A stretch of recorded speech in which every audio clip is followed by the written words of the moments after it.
সেজদা শুধু নামাজের একটি অংশ নয়, সেজদা হল বান্দার ভাঙা অহংকারের নীরব আর্তনাদ। যখন কপাল মাটিতে লেগে যায়, ঠিক তখনই আকাশ খুলে যায়। এই দুনিয়ায় মানুষ যত উঁচু হতে চায়, আল্লাহর কাছে ততটাই নিচু হতে হয়। আর সেই নিচু হওয়ার সবচেয়ে পবিত্র রূপ সেজদা।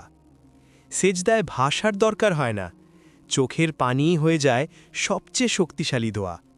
যে কষ্ট কাউকে বলা যায় না, সেজদা তা আল্লাহকে শুনিয়ে দেয় নিঃশব্দে। রাসূলুল্লাহ সাল্লাল্লাহু আলাইহি ওয়াসাল্লাম বলেছেন, বান্দা সেজদায় থাকতেই তার রবের সবচেয়ে নিকটবর্তী হয়। ভাবো একবার, তুমি মাটিতে আর আল্লাহ তোমার সবচেয়ে কাছে।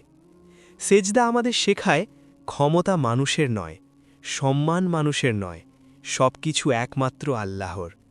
যে কপাল নিয়মিত সেজদায় ঝুঁকে, সে কপাল কখনো অপমানিত হয় না। যে হৃদয়ে সেজদায় ভেঙে পড়ে, আল্লাহ সেই হৃদয়কে নিজ হাতে গড়ে দেন। তাই যখন জীবন ভারী লাগে, যখন মানুষ বুঝতে চায় না, যখন পথ অন্ধকার হয়ে যায়, একটি সেজদাই যথেষ্ট। কারণ সেজদা এমন এক দরজা, যেখানে ঢুকলে বান্দা হারায় আর আল্লাহ তাকে খুঁজে নেন।